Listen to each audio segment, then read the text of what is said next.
the Williston Northampton School gathers together for this opening of the school year, we have an opportunity to have a few moments of reflection. Although this is obviously not the real beginning, it is the formal beginning as we convoke to celebrate the start of school.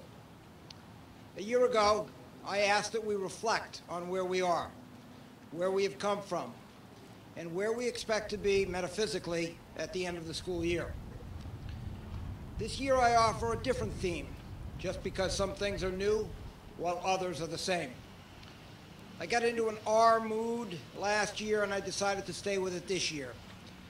I wanted to think of Revelation, not in the sense of that last book of the New Testament in the Bible, but in the sense that we all had some experiences this summer that offered a new perspective on life. In the next 9 months, until the closing ceremony of commencement, the graduation of seniors, that we prepare ourselves for revelations that will come during the year. We have all started anew at this point, but history has a peculiar way of intruding into our thoughts. While it may seem contradictory to think of the final gathering in June as a commencement, sending seniors off to yet another new beginning, we are in a way commencing this evening as well. Between two commencements is a journey, sometimes towards a specific goal, sometimes towards a greater understanding of community, and decidedly towards a better understanding of self.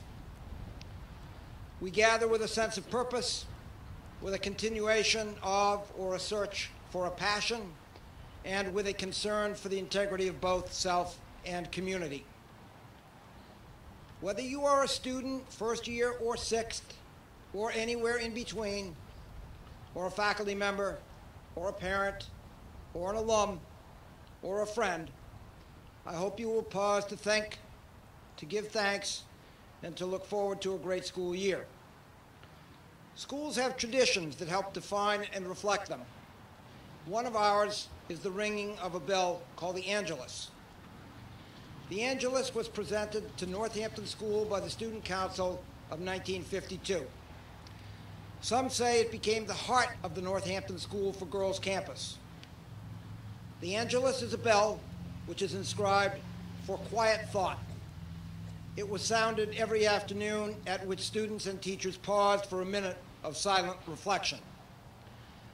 Maria Bergi Dwight Levacante, class of 1952, said at its dedication that the ringing of the Angelus was a call, quote, to remind us of the necessity of thought. There is much to think about in that brief minute of our own. As we sound the Angelus, I invite you to join me in a few moments of quiet thought.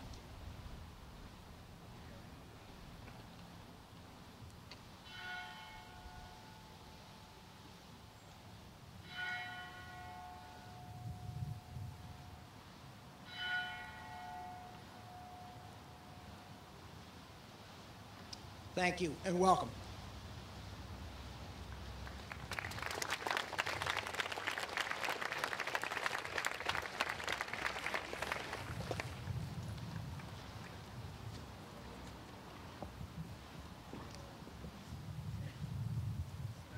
So I think there are going to be some common themes today, given what Mr. Swanson just said.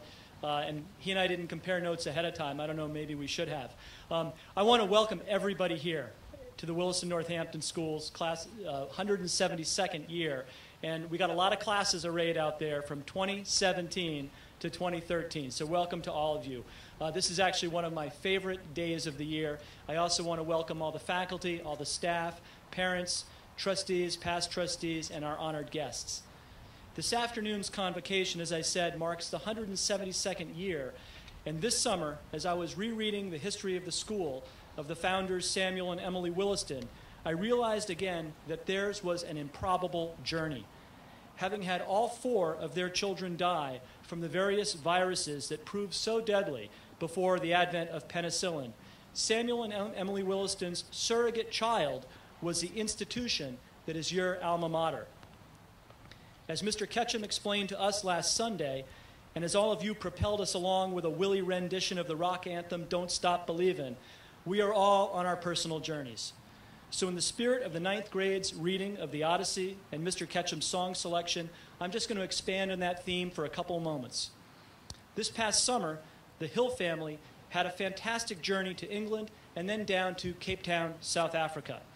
Even though we were on a flight that was so long, I got to watch Ghost Protocol 6 times.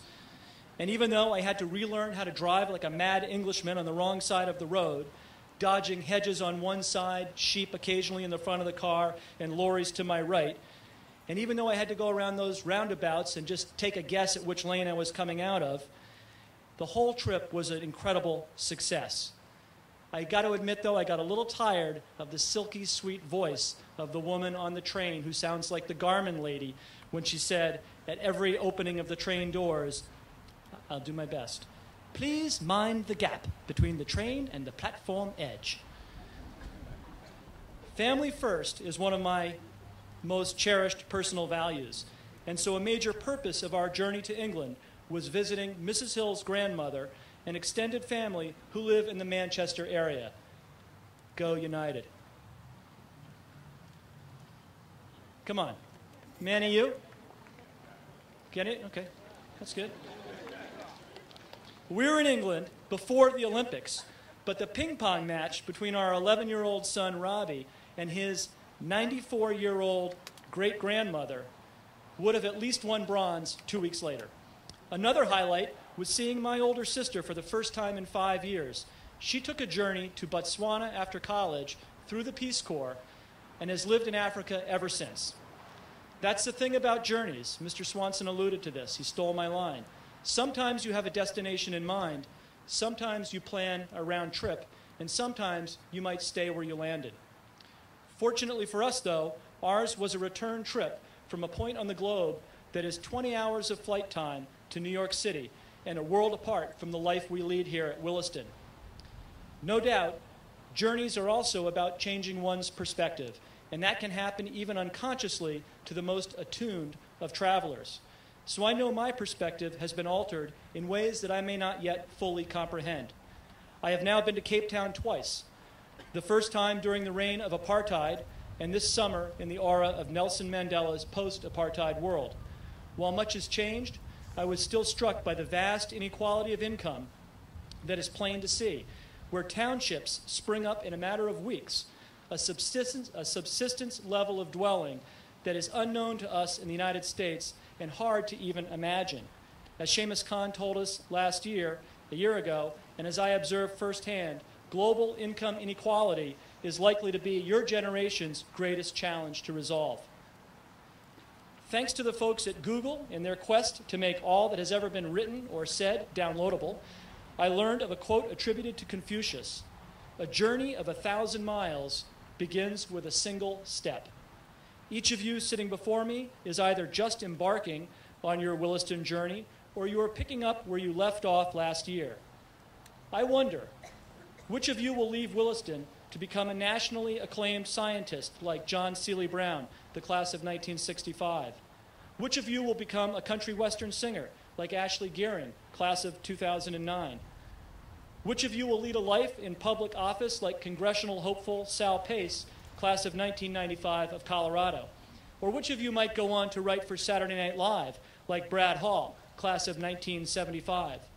The choices you make at Williston might, just as the wings of a butterfly create ripples hundreds of thousands of miles away resulting in a hurricane, create grand outcomes for you years from now.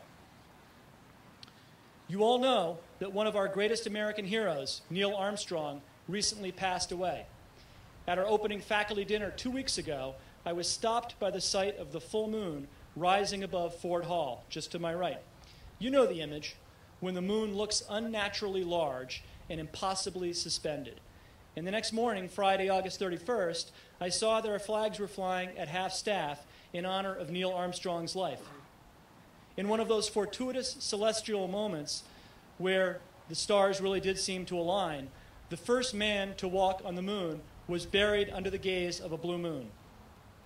Neil Armstrong's famous journey captured the world's attention and immortalized the man whose words spoke on behalf of all of us. One small step for a man, one giant leap for mankind. I want to close by addressing the newest members of our community, those students who are just beginning their Williston journeys. At some point in your life, somebody has probably told you to reach for the stars, or shoot for the moon, or dream big. Well, I'm going to close with my own uncle who you only see at Thanksgiving advice. Think small. I mean it. Not really, really small, but just small enough. Take sure-footed, small steps at first, and the giant leaps are sure to follow you. Thank you.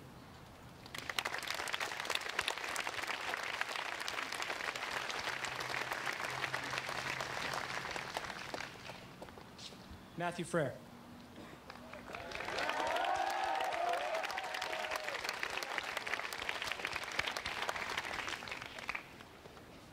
Thank you, Mr. Hill.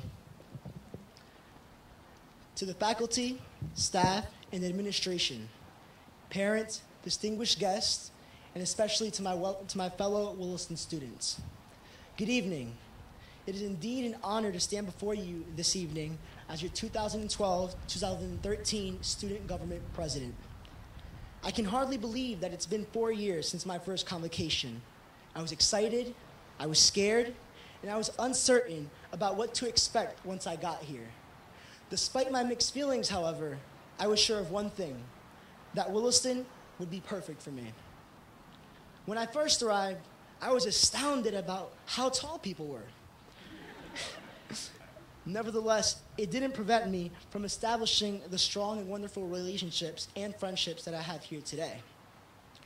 I arrived at Williston as one of the shortest freshmen, and now, 4 years later, and about 3 inches taller, I continue to remain one of the shortest in my class.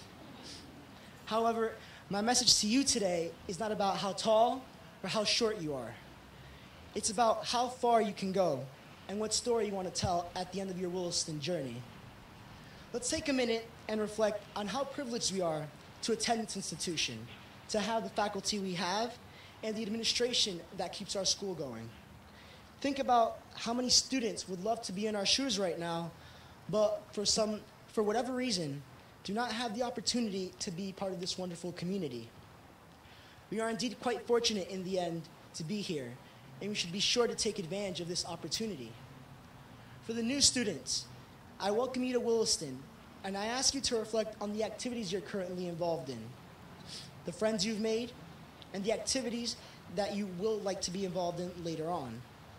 Now ask yourself, what will you do throughout your year here? How will you grow? And how will you make a difference? The fact of the matter is that you all are here today because someone in the admissions department believes that you will be successful at Williston and contribute something unique that no one else can. But what does it really mean to be successful? For some, it might be getting good grades or having a leadership role on an athletic team. Still, for others, it might be getting a B on one of Mr. Gunn's AP US history papers. For me, however, being successful means getting from point A to point B, no matter what obstacles may lie ahead of you. In my opinion, no one can be a success without first encountering obstacles preventing one from achieving his or her success in the first place. John Buldow, a Sudanese humanitarian, came and spoke to us about his experience in Sudan almost 2 years ago and said, struggle and success come in the same package, a message that still resonates with me to this day. Just as John Buldow struggled with genocide in Sudan and cultural assimilation in America, we as students will face our own struggles. There will be days when you study for hours to prepare for a test, yet receive a subpar grade. There will be days where you give it your all at practice, yet lose the big game. However, you must not give up, because there will also be a day where your hard work will pay off and you will receive an A on that paper. There will be a day where you hand in that championship trophy or that championship plaque over to Mr. Hill at assembly and shake his hand. Embrace those moments and learn to use your struggles as your motivations to become successful. We are Williston students. Therefore, we are ambitious students and have the capacity to excel in all of our endeavors. Just remember the following recipe for success: dream, believe, achieve. To achieve one's goals, one needs to dream about them and put them in perspective. One then needs to believe in oneself to establish the confidence and overcome the obstacles that one may encounter. Finally, one needs to achieve the goal by setting smaller, realistic goals that will result in the completion of the ultimate goal. As we begin this year, I ask you to be ambitious in your goal setting. Dream big, but remember that a dream without a plan of action is a mere hallucination. If you don't put in the effort necessary, you're not guaranteed success. So I ask of you today, what will you do at Williston this year? Will you start a club? Will you step up to lead it? Will you spend more time rehearsing to get that solo for the Whittigers or for the Caterwallers? Or will you be that Wildcat hockey fan to run up and down the stands showing Deerfield students how much school pride Williston has? Whatever you do, you have to think about how will you do it? Will you dream about it? Or will you put in the work to make it happen? It's not enough just to want it. You have to be about it. Don't be influenced, but be the influence. And understand that because we are at Williston, success is much easier to come across than if we were not here. We just have to put in the work to realize it. Your time at Williston is limited, but the opportunities you have to be successful here are endless. Use the resources at your disposal and have a great year. Thank you.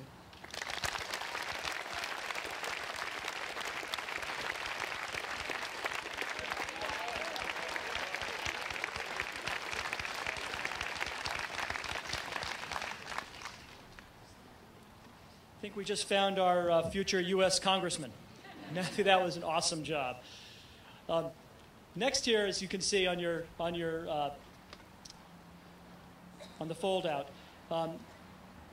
the faculty awards. It's one of my greatest pleasures and honors to award faculty chairs.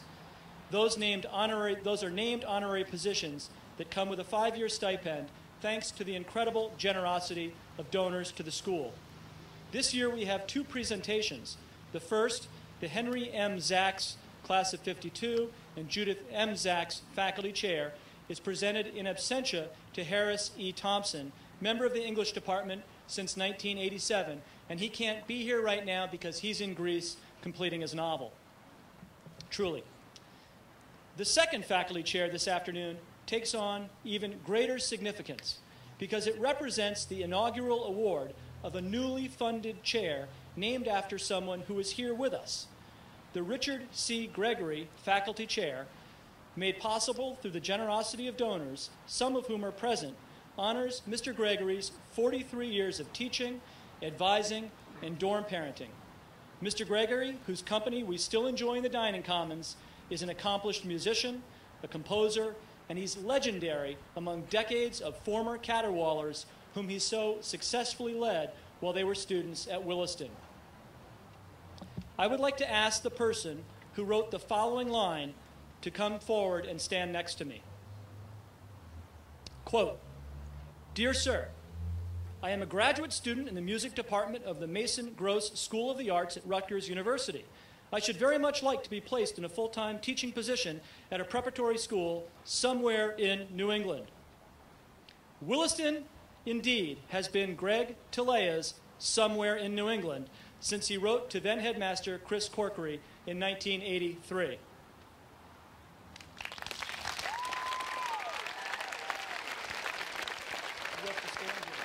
I got more.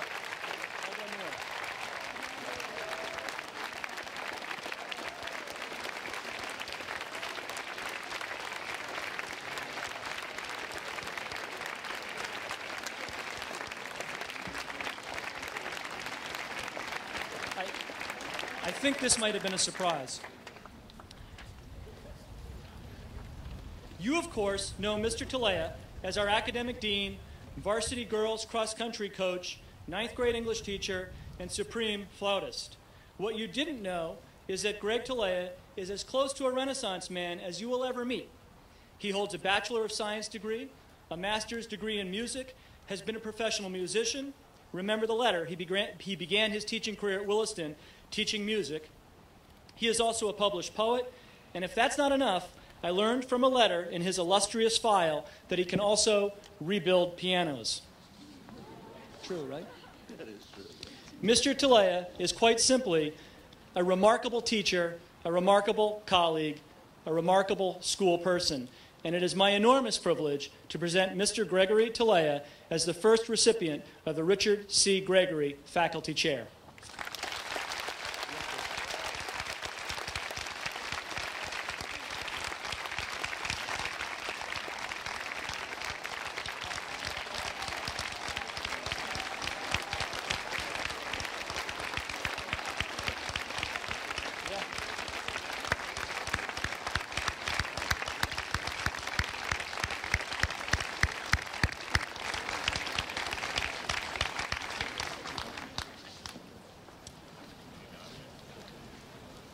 I'm sure he won't have any trouble getting out of that chair, given how busy this man is. As you can see,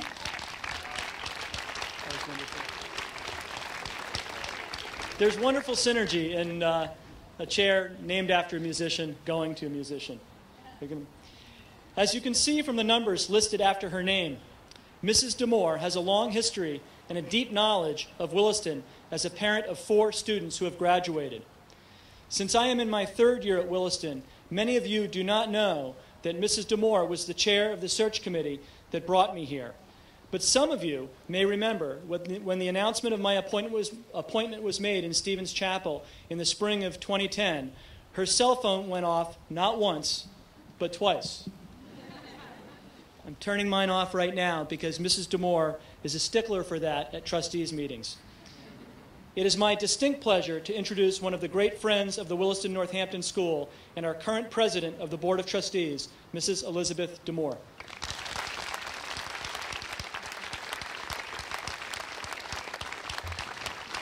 I'm stuck. I just got my shoe stuck in the crack. Anyway, greetings and welcome. Welcome to my colleagues on the Board of Trustees, with a special mention to Chuck Talk, our former board chair, who's here with us this evening. Okay, sorry. You can tell public speaking, I'm really good at this. To Headmaster Hill, for your interest or information, Headmaster Hill is my first hire in my new role as chair of the board, and hopefully my last hire. And I think we can all agree that I'm batting 1,000 in my hiring department. Welcome to the esteemed and beloved faculty sitting here behind me. Welcome to our hardworking staff, and welcome to all the friends of the Williston Northampton School who have gathered here on this beautiful evening. Can you hear me? No? I'm not starting again. But I do want you to hear this part, and of course, welcome to my dear husband, Charlie. We all have our sleeves rolled and our game faces on. We are poised and ready to begin the Williston Northampton School's 172nd year of educating students. Yes, welcome students. Look around. This gathering, this convocation, is just a sampling of all the folks who will be part of your Williston life for the next year and beyond. Some folks will touch your life from behind the scenes. Others will be in your face. You have heard the saying, it takes a village to raise a child. We are your village. But more about the village on page 2. Rest easy, page 2 is the final page. But you'll see me turning a lot of pages because I had to print it really large because I didn't want to wear my reading glasses. You may or may not be wondering how a middle-aged, white-haired nurse found her way to the podium as your convocation speaker. I'm not an alum of the school. My father didn't graduate from Williston. I haven't donated $5 million to the school. I'm not a founder of a great company. I didn't even join the Peace Corps. I think the real reason I was invited to address you this evening is because I love the Williston Northampton School. And let me tell you just a few of the reasons why. Firstly, I love this school for what it has done for my children. It all started in 1994 when my eldest daughter, Emily, entered Williston as a 7th grader at age 11. She was disinterested and disengaged in our public middle school at home. We planned to have Emily attend the middle school at Williston, and then we would bring her back to matriculate at our excellent public high school down the road. That was the plan, and that was the start of our Williston love story. For my husband and me, for Emily, and her 3 younger siblings, who each attended Williston for 6 years. The stellar education our children received under the tutelage of this bright and dedicated faculty was as good as it gets.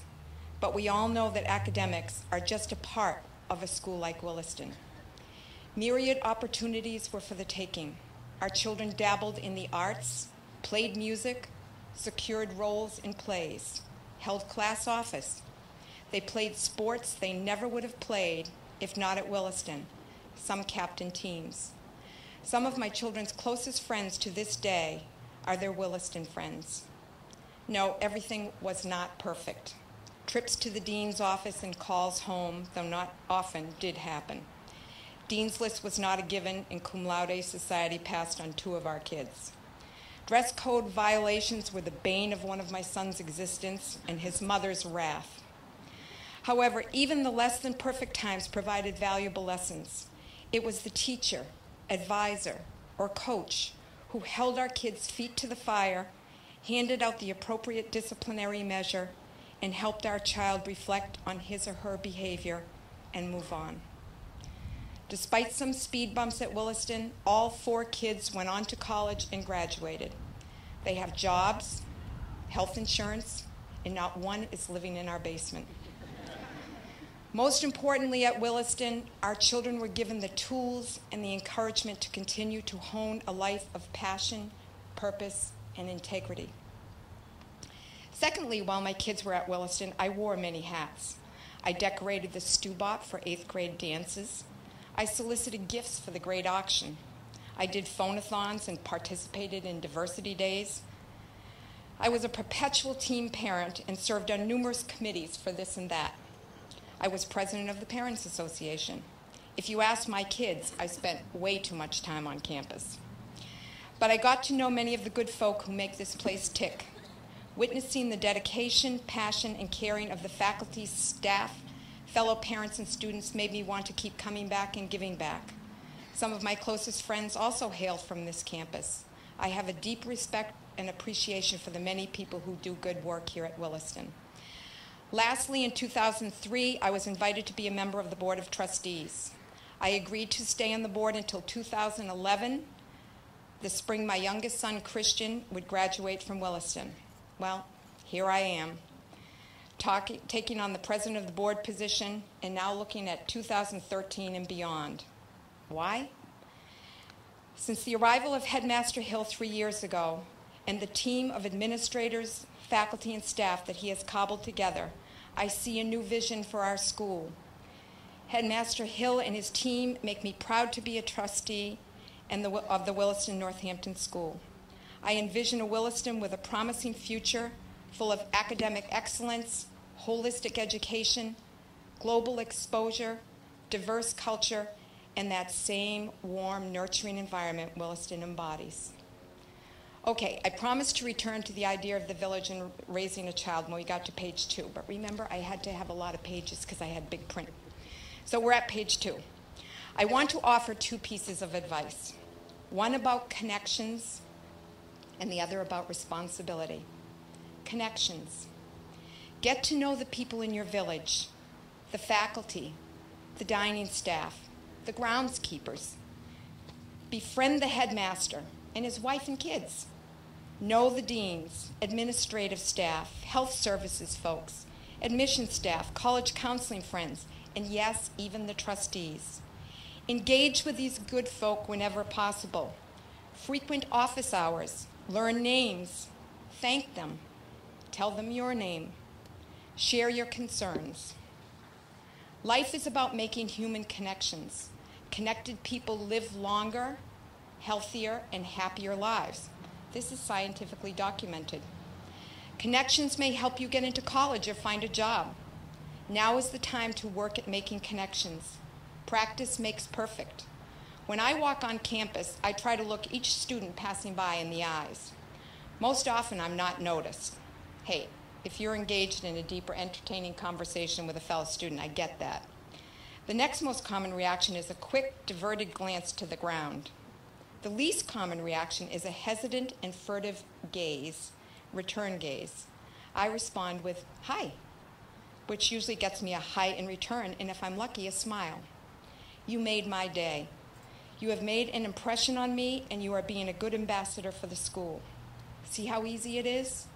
Trustees are on campus at least 3 times a year for board meetings, October, January, and May. We've got one coming up. Look for our small blue name tags, or maybe a briefcase. Go ahead, engage us, make our day. And don't forget, trustees set your tuition. Finally, responsibility. By now, you should have an appreciation for your village or school, or at least an appreciation for all those folks at Williston who are here for you. But never forget, you also have responsibilities as a member of this village, this community. Responsibility to the adults in your village, your peers, and most importantly, yourself. You are responsible for your actions and reactions. If you are confused, worried, frustrated, sad, whatever, there are people to help just for the asking. Find those people that are your go-to people. Identify them before you need them. Before you choose a course of action, assess all possible consequences and outcomes. Be sure you are willing to accept the consequences or outcomes of your action. If you are on the fence about the accepting part, then maybe reconsider your plan. Try to make those assessments well before you are knee-deep in the situation that is calling for your response. It is much tougher to make good decisions when pressured, tired, or compromised. Respect yourself, care for your peers, and love your school. So, have a great year. Make it the best year of your life. This is not a dress rehearsal. You've heard that before. I believe in you. I wish you much happiness, and I'm honored to welcome you to this new year at the Williston Northampton School. God bless.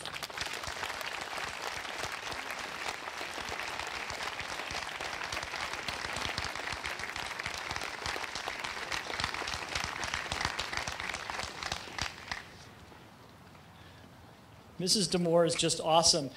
She's the most incredible mom to 4 kids, and when we had to twist her arm just a little bit to have her be the next chair of the board of trustees, I promised her I wouldn't call on her too much or ask her to do too much, but I've just decided that she's such an amazing mother that I'm going to give everybody out here her email address and cell phone number, so if you ever need some advice, you can give her a ring. This has been a great day. The words you've heard, I think, are incredibly wise, both from Matt and from Mrs. Demore and others here. In a second, we'll stand and we're going to sing the alma mater. And after that, the faculty will recess out the way we came. Seniors, we're all going to have a nice dinner together and then dessert at my house. Timmy, you look great compared to this morning. Just saying. And then everyone else is having class dinners. I hope you have a wonderful, wonderful evening. And this is going to be a great year. It's all purpose, passion, and, of course, integrity.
Hello, everyone. Before we leave, I just wanted to thank you for all being here, being so supportive, and welcome to this new year in school, 2012-2013 academic year, and our 172nd annual opening of Williston. Before we leave, I just want to ask if you guys can all join me in singing Sammy. So, ready? 1, 2, 3. Sammy, my heart yearns for thee, yearns for your campus and your old elm tree. Long may we cherish in years yet to come. Long may we cherish Williston. Let's have a good year, guys.